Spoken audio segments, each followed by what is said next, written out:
He loved his human wife more than anything. To him, she was the hope of mankind, and by her gone, the hope gone with her. So, he decided to kill every living human, but his son, with some help, managed to finally kill him. That was the recap of the past 2 seasons, but in case you missed them, or wanna watch the full recap, I'll leave the link in the description. With everything happened, Alucard and the others knew it's not over yet. Dracula's army and most of his council is still at the face of the earth, some of them trying to take Dracula's place, some just killing humans in the abandoned roads, and some are trying to bring Dracula back from hell. Trevor and Sypha continued their journey, while Alucard stayed at the castle facing loneliness by himself, but not for too long. What are the dangers coming to pass? And will their ways come across once more? That's what we're gonna find out in the full recap of Season 3 from Castlevania. So, before we begin,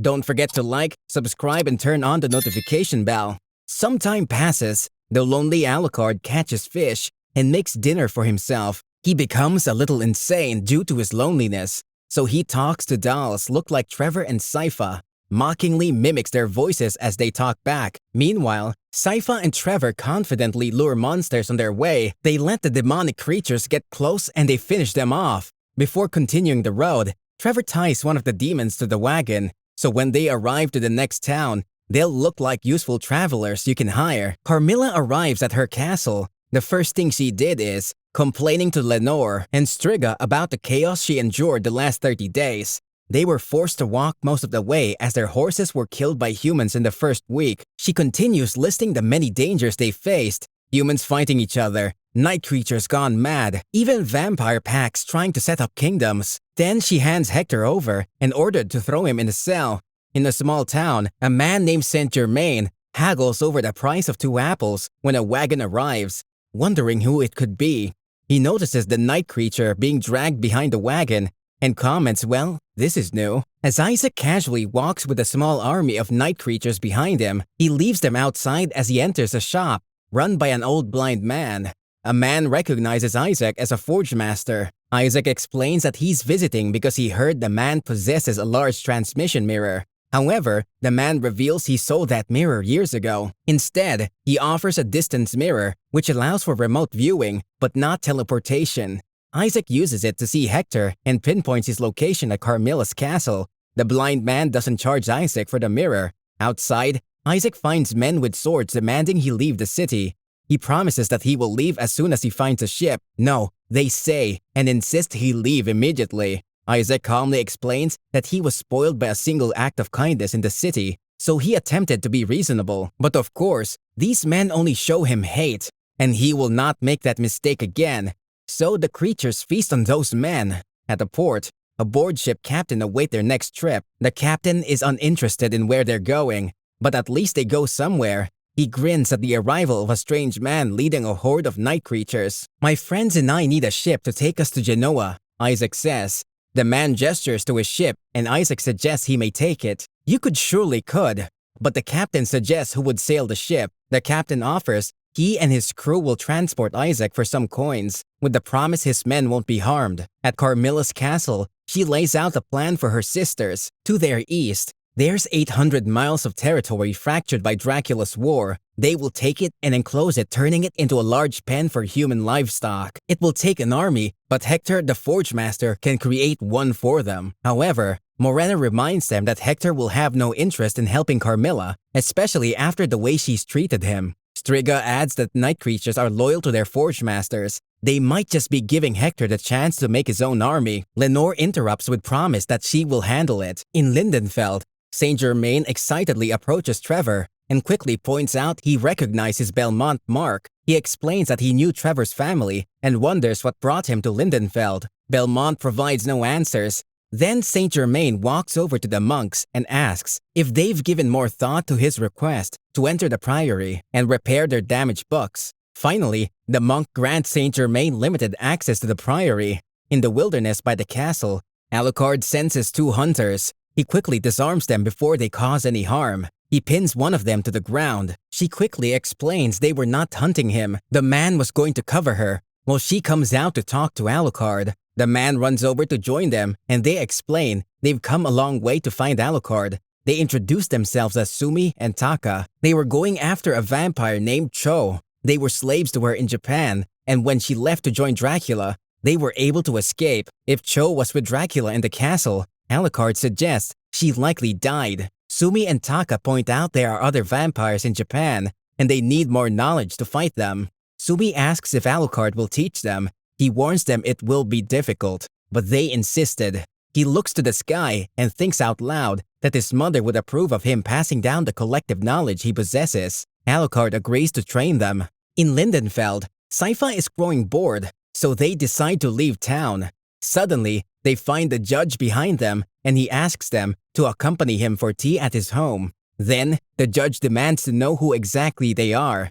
Finally, they introduce themselves with full names and reveal they are the ones who killed Dracula. He laughs until Sypha shows off her abilities, and the judge decides he believes them. Then he asks if they'll help figure out what's going on in the priory. He tells them that their town was hit by a pack of night creatures. They managed to defend them, but one strange creature leapt into the priory. Listening from outside, the judge did not hear the sounds of killing. Instead, he heard a strange language. He saw a green glow from inside. The monster was talking to the monks. Later, the monks came out with pieces of the creature, and they couldn't stop crying. After that, the monks refused to allow anyone to enter the priory. After some hesitation, they agreed.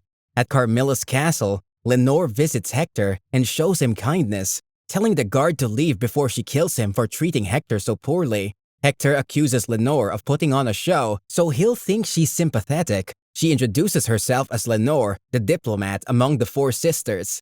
Morana is the organizer, Striga is the warrior, and Carmilla is the visionary. She reaches into the cage with a piece of roasted chicken. He thanks her before yanking her arm, slamming her head into the bars.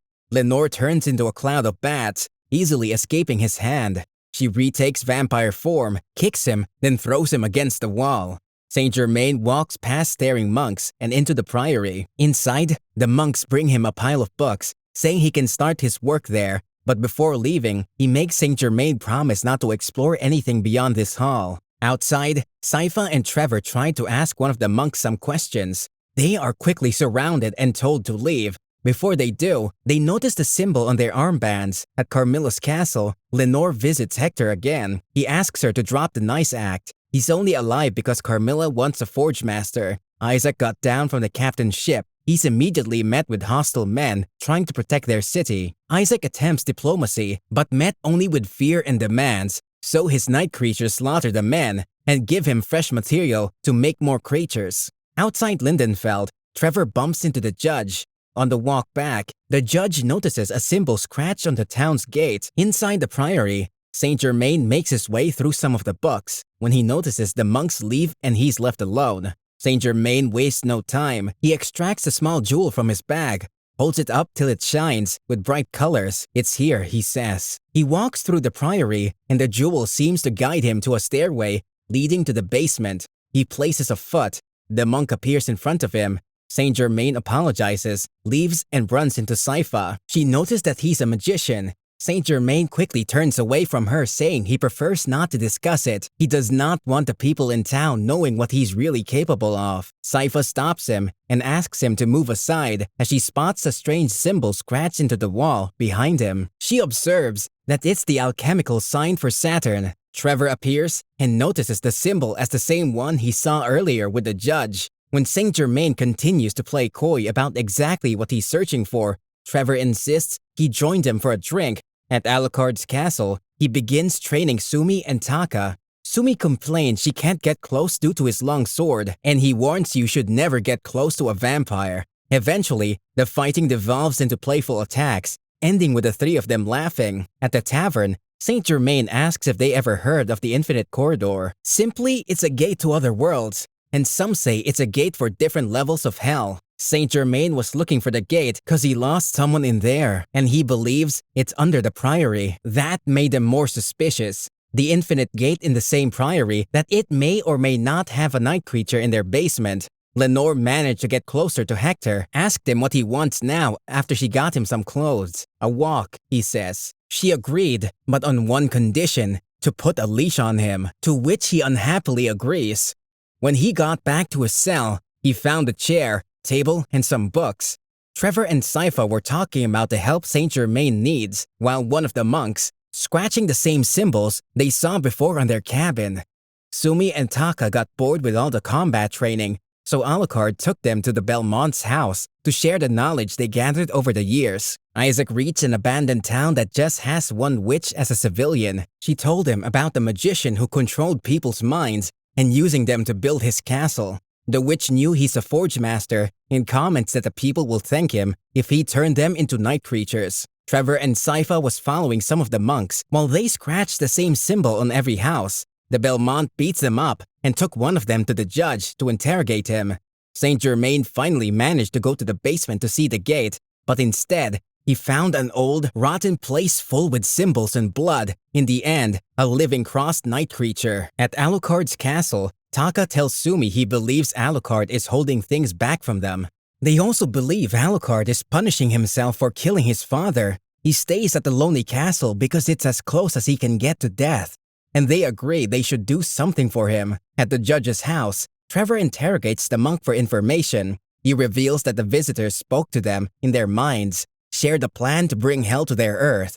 Saint Germain breaks into the room and announces they've got a night creature under the priory near the Infinity Corridor. The judge decides he'll gather his men and plans to attack the priory at sunset, clearing a path for Trevor, Sypha, and Saint Germain to get to the night creature in the basement. They went to the priory, but it was too late. The monk draws a pentagram on the creature's torso and announces it is time. The sun sets in Lindenfeld, the symbols around the town filled with flame, before the homes explode into pillars of fire, burning the families within. Isaac storms into a town of people with glowing green crowns, indicating their enslavement to the magician. In Alucard's castle, the vampire lies, restlessly in bed, unable to sleep, until his door opens. Sumi and Taka enter his room, announcing it's time for your reward. All three of them, along with the two in Carmilla's castle, begin to take their cloth and practicing the devil's tango. In Lindenfeld, the monk stares in terror as a portal opens, and small creatures fly out of it, followed by much larger ones. In the magically enslaved town, the humans with green crowns begin floating into the sky. A massive sphere of human bodies forms above the town and begins launching people as cannonballs into Isaac's army. Isaac manages to reach the tower and headed to the main room where the magician is. Isaac reaches the top of the tower and runs towards the old magician and kills him. In Carmilla's castle, Lenore holds Hector. "Tell me you're mine," she says, and he does. She quietly slips a ring on his finger and asks him to promise his loyalty, so he also does. The ring glows, then painfully squeezes his finger. At Alucard's castle, Sumi and Taka quietly slip restraints, binding his entire body. They then draw swords above him. In Lindenfeld, Sypha, Saint Germain, and Trevor finally reach the basement. They see the night creature with the shape of human faces covering its body, and deep within the gate is hell. And as we take a look of what's inside, there's an old home where Dracula embraces his wife. Isaac heads to the basement and finds the wizard's transmission mirror. Saint Germain stares through the portal into hell. Before he attempts to close it, night creature frees itself and fires a flame through the priory ceiling. Demonic creatures begin marching out of the portal. Trevor asks Sypha, "Do you have my back?" "Always," she says. Saint Germain runs to the portal and begins to close it. After killing several monsters, Trevor comes face to face with the one that opened the portal. While Saint Germain struggles and fails to close the gate, through it, he sees Dracula embracing his wife. Saint Germain realizes he cannot control the portal, but the night creature can. He leaps onto the creature's back and places the jewel on one of its eyes. Dracula and Lisa turn and stare as they can see through the portal. He lifts an arm towards them, but Saint Germain quickly shouts for the creature to show him what he wants to see. Suddenly, the portal's view changes. To the girl Saint Germain seeks, he quickly shouts for Belmont to kill the creature, and he does. They see Saint Germain in the portal shouting, thank you both. I'll see you again." The portal closes as Sypha helps Trevor out of the room. In Alucard's castle, the vampire struggles against Sumi and Taka's restraints. They accuse him of lying to them and cheating. They will kill him. get the castle to move, and build their own empire. He pleads with them to understand. They raise the swords, but their throats are cut by Alucard's flying sword, moved by his magic. He weeps on the carpet scorched by the death of his father. In Carmilla's castle, Lenore brings Hector into a private meeting of the four queens. She shows them Hector's shaking hand and the slave ring she placed on it. She explains that when Hector forges a night creature, they are loyal to him, but now he's bound to her, so the night creatures will be loyal to her too. If Hector ever tries to harm them or escape, the ring will cause him unimaginable pain. In return, they'll give him living quarters and freedom of the castle. He'll live as well as they do. Outside his castle, Alucard speaks to himself. Well, I suppose I could have put up big signs all over the place. Do not enter danger of death. Sumi and Taka are now corpses on pikes in front of a vampire's castle. Serve as a warning. As Trevor and Sypha leave Lindenfeld, she wonders how things went so wrong. Trevor answers, "You've spent a couple of months living your life, adventures and victories. Now we're living my life."